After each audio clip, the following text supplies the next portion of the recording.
You know that feeling when life is going wrong and you think to yourself, why me? This shouldn't be happening to me.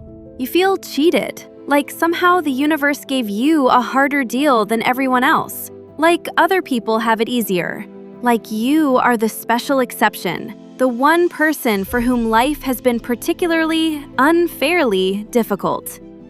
A psychiatrist named M. Scott Peck spent decades sitting across from people in exactly that state of mind. And the very first line of the book he wrote, a book that sold over 10 million copies, is this: life is difficult. Just that. Life is difficult. Not your life, not because of bad luck, not because of your parents or your job or your city. Life is difficult for everyone. And then he says something that will sound strange at first. Once we truly accept that life is difficult, once we really understand it deep in our bones, then life is no longer difficult. This is The Road Less Traveled by M. Scott Peck. And in the next 40 minutes, this book is going to change the way you see your problems, your relationships, and maybe even yourself.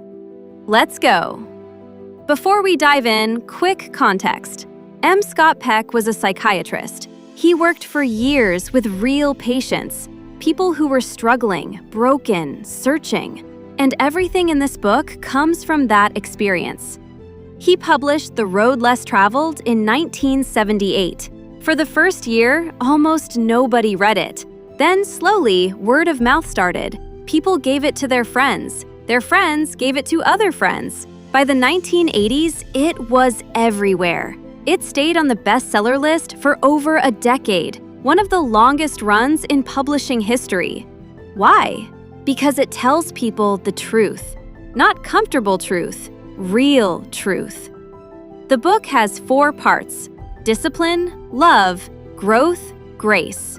Each part builds on the last. Together, they form something that feels less like a self-help book and more like a complete picture of what it means to actually live a good life.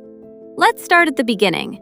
Peck opens with that line, "Life is difficult." And he says the reason most of us suffer so much is not because life is hard. It's because we refuse to accept that it's hard. We keep expecting it to be easy. And every time it isn't, every time a problem shows up, we act like something has gone wrong. Why is this happening to me? This isn't fair. This shouldn't be like this. But Peck says the problem itself is not the problem. The avoidance of the problem is the problem. He writes, "It is because of the pain involved in solving problems that almost all of us attempt to avoid them. We procrastinate, we pretend, we distract ourselves, we numb ourselves. We go around problems instead of through them. And the longer we avoid a problem, the bigger it grows, until it becomes the biggest problem of all." So, what's the solution? Peck says it's one word: discipline. Not the kind your parents used on you, not punishment. Discipline as in tools, a set of skills for dealing with pain in a way that leads to growth instead of more suffering. He identifies 4 tools. Let's go through each one. Peck tells a story about a patient of his, a very smart financial analyst. She was successful at work, but kept procrastinating on the unpleasant parts of her job. After months of therapy, exploring her childhood, her parents, her fears, nothing changed. She still procrastinated. So one day, he asked her something completely different. "Do you like cake?" She said yes. "Which part do you eat first, the cake or the frosting?" She looked at him like he was crazy. "The frosting, of course. Always the frosting first." And right there, they had it. She had spent her whole career eating the frosting first, doing the easy, enjoyable parts of her work first thing every morning, then spending the rest of the day dreading the hard parts. 1 hour of pleasure, 6 hours of dread. Peck suggested she flip it, do the hard thing first, eat the vegetables before the dessert. 1 hour of difficulty, 6 hours of freedom. She trying it. She never procrastinated again. This is what delaying gratification means. It's simple, but almost no one does it consistently. Do the painful thing first. Get it out of the way. Then enjoy the rest. Peck says this requires something that many people never developed as children, a sense that the world is safe, that pleasure isn't going to disappear if you wait for it, that you can tolerate discomfort now for something better later. If you grew up in a home where things were taken away from you without warning, love, stability, promises kept, you may have learned to grab what you can right now, because you couldn't trust that it would be there later. That childhood lesson can follow you into your career, your relationships, your health, for decades, and you may not even know it's happening. Tool 2, accepting responsibility. This one is uncomfortable, but it's probably the most important. Peck was once stationed in Okinawa as an army psychiatrist. He met a sergeant who had been referred to him because of a serious drinking problem. The sergeant denied everything. His drinking, he said, was not his fault. There's nothing else to do in the evenings here except drink. Peck asked him, "Do you like to read?" "Yes." "Why not read in the evenings instead of drinking?" "It's too noisy in the barracks." "Why not go to the library?" "The library is too far away." "Is it farther than the bar you go to every night?" "Well, I'm not much of a reader, actually." Peck kept trying. For every solution he offered, the sergeant had an excuse. Finally, Peck said clearly, "What I hear you saying is that there are other things to do in Okinawa, but the thing you like most is to drink." "Yeah, I guess so." "But your drinking is getting you in trouble, so you have a real problem, don't you?" "This damn island would drive anyone to drink," the sergeant said. And that was that. The sergeant never changed. He was eventually removed from service. Peck calls this a character disorder. The opposite is neurosis, and he says most of us fall somewhere on the spectrum between the two. People with character disorders blame everything outside themselves. The world is at fault. Society is at fault. Their parents, their boss, their circumstances. They are always the victim. Neurotics go the other way. They take on too much responsibility. Everything is their fault. They feel guilty about things that have nothing to do with them. Most of us, Peck says, are a mixture of both. In some areas of life, we run from responsibility. In others, we carry responsibility that isn't ours. Here's the key line from this section, simple but devastating. We cannot solve a problem by saying, "It's not my problem." We can only solve a problem by saying, "This is my problem, and it is up to me to solve it." There's a story Peck tells about himself here. He was a young resident psychiatrist, working very long hours while his colleagues left early. He was resentful. He went to his supervisor, Dr. Mac Badgley, and asked for help. Mac listened carefully. Then he said, "Well, I can see that you do have a problem." Peck felt understood. "Great, so what should I do?" Mac said again, "I hear you. You do have a problem." Peck got frustrated. "I know I have a problem. That's why I came to you. What should I do about it?" Mac said one final time, "Scott, you have a problem. With your time. Your time, not my time. It is not my problem. It is your problem." And then he stopped talking. Peck was furious. He hated Mac Badgley for 3 months. And then, slowly, he realized Mac was completely right. His long hours were a choice he made. And it was his responsibility to deal with the consequences of that choice, not his supervisor's, not anyone else's. The moment he accepted that, fully, completely, the resentment disappeared. I could no longer resent my colleagues for choosing a different life than mine. I had chosen mine. It was on me. Tool 3, dedication to truth. Our view of the world, Peck says, is like a map. If your map is accurate, you can navigate well. You know where you are, where you're going, how to get there. But if your map is wrong, full of outdated information, false beliefs, wishful thinking, you will keep getting lost, and you won't understand why. The biggest problem with maps, Peck says, is that we make them when we're young, and then we stop updating them. A child who learns that the world is dangerous and people cannot be trusted, that map made sense in their home. It kept them safe. But they carry that map into adulthood, into new jobs, new relationships, new cities where the old dangers no longer exist.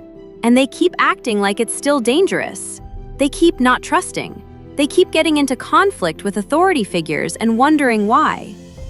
Peck calls this transference, a word from psychology. It means we transfer our old experiences onto new situations, responding to the present as if it's the past. He tells the story of a brilliant computer technician, handsome, talented, and high demand everywhere he worked. But he could never keep a job, always ended up in conflict with his supervisors. His most frequent phrase was, "You can't trust a goddamn soul." When they dug into his childhood, they found that his parents had been consistently neglectful. They forgot his birthdays. They made promises and broke them without explanation. So as a child, he learned, people who have power over you cannot be trusted. That was true in his childhood, but he carried that map into adulthood and applied it to every boss, every employer, every authority figure he ever met, whether they deserved it or not. He eventually drove away even his own therapist by being impossible to work with. His map was too old, and he couldn't let it go. Peck says, truth or reality is avoided when it is painful. We can revise our maps only when we have the discipline to overcome that pain. This is also about honesty, not just honesty with others, honesty with yourself. He talks about white lies and black lies. Black lies are things you say that you know are false. White lies are things you leave out, important truths you withhold. Both damage you. Both damage your relationships. Both stop you from growing. The person who is completely honest doesn't have to remember what they said. They don't have to manage their story. They can be free. And freedom, Peck says, is the reward of truth. Tool 4, balancing. Life requires balance. And balance, Peck says, requires constant giving up. When you're on a bicycle going too fast around a corner, you have to give up your speed to make the turn. If you refuse, you crash. Peck learned this literally as a 9-year-old. He was coasting down a hill on his bike, feeling the joy of speed. He didn't want to brake. He flew off the road and ended up bleeding in the bushes with a broken front wheel. He could have kept his speed, or he could have made the corner. Not both. He tells another story. One evening, he decided to spend time with his 14-year-old daughter playing chess with her. They played. It was close. At 9 o'clock, she asked him to hurry. She had school the next morning and needed to sleep. He said no. Chess is a serious game. If you're going to play it properly. She became visibly distressed. She pleaded with him. He refused again. Finally, she burst into tears, shouted that she conceded, and ran upstairs crying. Peck sat there, and slowly, painfully, he understood what had happened. He had started the evening wanting to build a relationship with his daughter. He had ended it by prioritizing his desire to win a chess game over everything else. I had allowed my desire to win to become more important than my desire to love. He was out of balance. To fix it, he had to give something up. He had to diminish, consciously, deliberately, his need to win at games. He did, and he says, "That part of me is gone now. It died. It had to die. I killed it. I killed it with my desire to win at parenting." This is what balancing requires. Constantly giving up the old to make room for the new.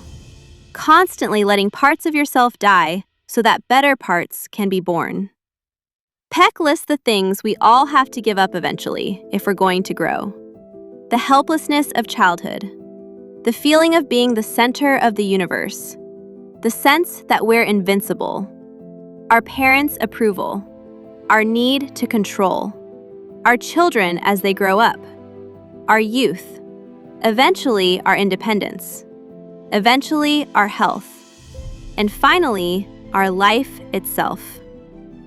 It is in the giving up of self that human beings can find the most lasting joy. Now we get to the part of the book that surprises most people. Peck says everything in part 1, all that discipline, is possible because of one thing: love. But first, he has to clear up what love actually is, because most of us are confused about it.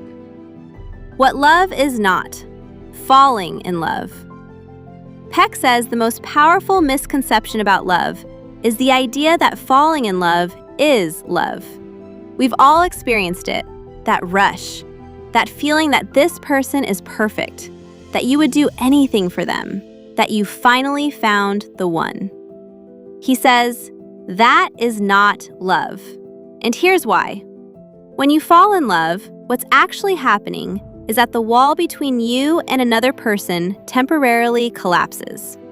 That constant sense of separateness, that feeling of being alone inside your own head, suddenly disappears. You feel merged with another person, united, whole. It feels like the greatest thing in the world, and that's exactly what it is designed to feel like, because evolutionarily, it serves one purpose: getting two people close enough to stay together long enough to have children. Nature tricks us, and then the trick wears off. Because it always wears off. Every couple that has ever lived eventually falls out of the falling in love stage. The walls come back up. The other person's differences become visible and irritating. The magic fades. Most people experience this as a sign that something has gone wrong. We fell out of love. It must not have been meant to be. And they leave and find someone new and fall in love again and fall out of love again and repeat the cycle forever. But Peck says this is exactly backwards. It is when the couple falls out of love that they have the opportunity to begin truly loving each other. Because real love, genuine, lasting love, only begins when the intoxication ends. When you see the other person clearly, all their flaws, all their differences, all the ways they are not what you imagined, and you choose to commit anyway. That choice is love. The feeling is just the appetizer. What love is not: dependency. Here's another one that hits close to home for many people. Someone calls Peck and says, "I cannot live without my husband. I love him so much." And Peck says, "No, you do not love your husband." The caller is shocked.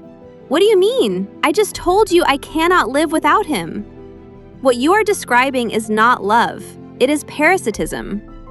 He says, when you require another person for your own survival, when you have no sense of identity or peace without them, you are not loving them. You are consuming them. Real love, Peck says, is possible only between two people who are capable of living without each other, but choose to live with each other. That's the difference: choice versus need. He describes passive dependent people, people whose whole lives are organized around finding someone to take care of them, to define them, to fill the emptiness inside. These people jump from relationship to relationship, not because they love deeply, but because they need desperately. It doesn't matter who the other person is, just that there is one. He tells the story of a man who came to him, utterly devastated because his wife had left him, weeping, suicidal. "I am nothing without my family." Peck pointed out, "You've told me you never talked to your children, never paid attention to your wife, came home only when you felt like it. You had no relationship with your family. How can you be devastated by the loss of something that never existed?" "I don't have to care for them to love them," the man said. "I am nothing without them." 2 days later, Peck expected a phone call confirming the man was still in crisis. Instead, the man called cheerfully. He had met a woman at a bar the night before. She liked him. He had a date tonight. He was fine. That is not love. That is a person so terrified of their own emptiness that any warm body will do. What love actually is. So what is love? Peck gives a definition, and it's not what most people expect. Love is the will to extend oneself for the purpose of nurturing one's own or another's spiritual growth. Let's break that down. Will. Not feeling, not emotion. Not the warm sensation in your chest. A decision. An active choice. You can love someone without feeling loving toward them in that moment. Extend oneself. It takes effort. It costs something. You give up time, comfort, convenience, sometimes pride, to help another person grow. Spiritual growth. The goal of love is not the other person's happiness, not their pleasure, not even their comfort. It's their growth. They're becoming more fully who they are capable of being. This definition is uncomfortable because it means that sometimes love looks like saying no, refusing to rescue someone from a consequence they need to experience, telling someone the truth they don't want to hear, pushing someone towards something difficult because it's good for them. Peck tells the story of a minister, a good man, deeply religious, endlessly self-sacrificing. He drove his wife to the opera every week, even though he hated opera and hated the city.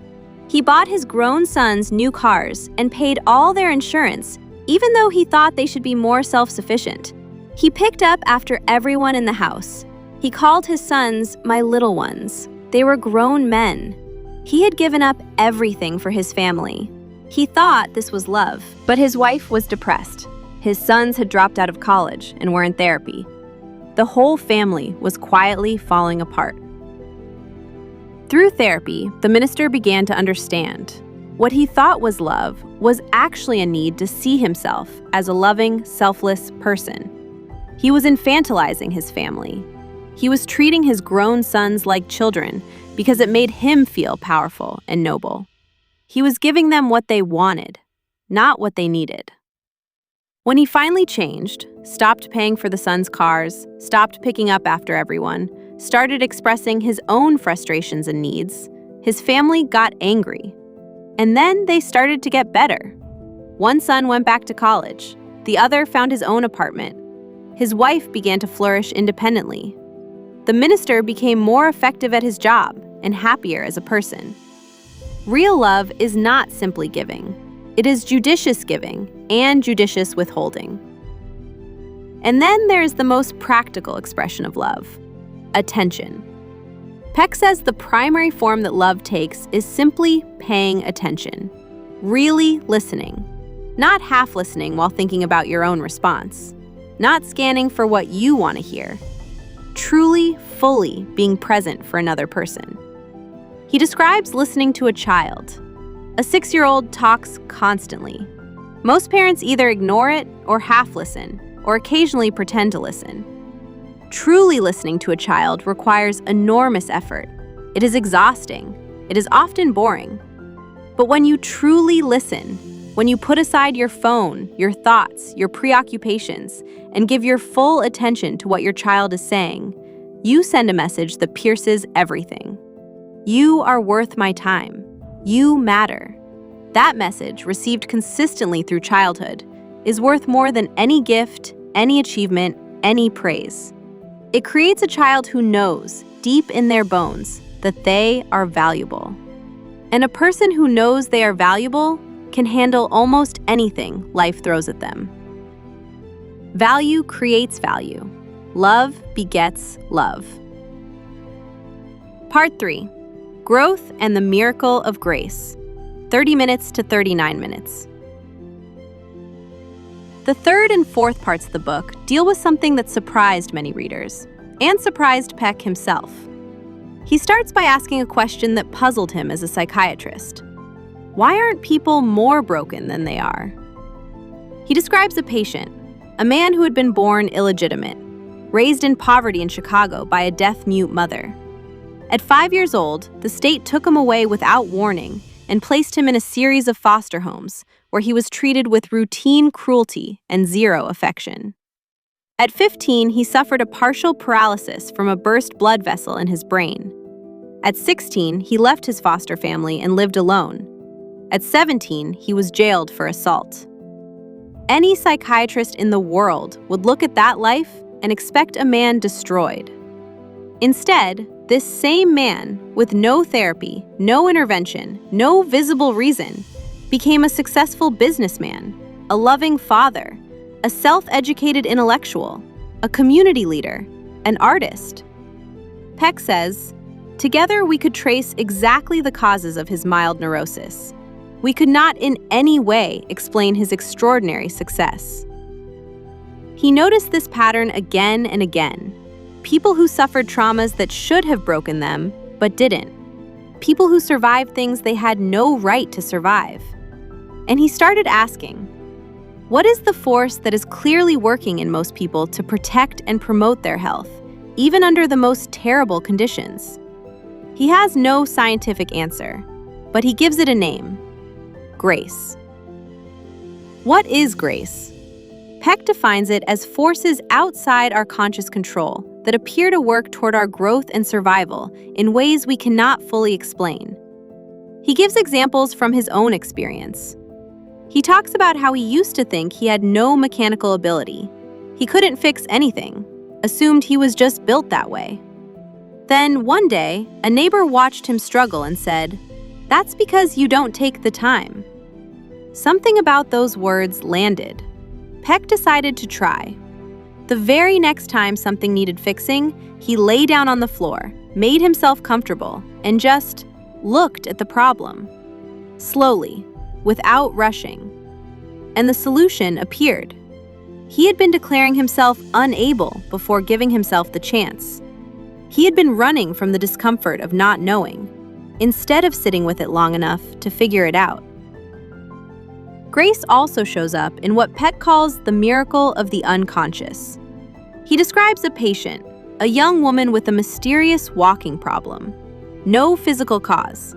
For years, therapists had tried and failed to help her. One day, in the middle of their third session together, a single word popped into Peck's mind: Pinocchio. He pushed it away. It kept coming back. Finally, he stopped and thought about it, and suddenly, he saw it. She was dressed in red, white, and blue. She walked stiffly, like a wooden doll. She was, in every sense of the word, a puppet, completely controlled by others, unable to be herself, going through the motions of being a person without actually being one. That one word from his unconscious contained the entire key to her healing. Peck talks about how the unconscious constantly tries to help us, through dreams, through sudden insights, through idle thoughts that seem irrelevant but turn out to be crucial. We ignore these signals almost constantly. We dismiss our dreams, we shake off the gut feelings, we override the quiet voice that says something is wrong, and then we wonder why we keep making the same mistakes. He tells a story about arriving in Singapore for the first time, at night, unable to see clearly. His wife pointed to a large building in the distance and said, "I wonder what that is." Without thinking, without any basis whatsoever, Peck said, "Oh, that's the Singapore Cricket Club." He regretted it immediately. He had never been to Singapore. He had never seen a cricket club. He had no reason to say that. They walked closer. On the front of the building, a brass plaque reading Singapore Cricket Club. How? He doesn't know. He calls it grace, a wisdom inside us that knows more than our conscious mind does. And then there are accidents. Peck describes the near misses in his own life, the cars that stopped just in time, the falls that somehow didn't injure him, the moments when something terrible almost happened and then didn't. He puts together a picture that is hard to dismiss. Most of us, most of the time, are protected from far more harm than we experience. We tend to think of this as luck or coincidence. Peck asks, what if it's neither? What if there is something working in us and around us toward our survival and our growth, something we cannot measure or fully understand? He spent 30 years as a materialist who didn't believe in miracles. After 30 years of psychiatry, he says, "Today I am certain that miracles abound." Not the dramatic lightning from heaven kind, the everyday kind. The dream that tells you exactly what you need to know. The passing stranger who says the one thing that changes everything. The near accident you don't quite have. The insight that arrives from nowhere at the exact moment you need it. He calls this, collectively, grace, and he believes it is available to everyone. So what is Peck ultimately saying? What is this whole book actually about? He says, we exist to grow. Mental and spiritual growth are the same thing, not separate. And growth is hard. It requires discipline. It requires love. It requires the courage to face reality even when reality is painful. And the forces around us, including the mysterious force he calls grace, seem to be actively pushing us toward growth, whether we want it or not.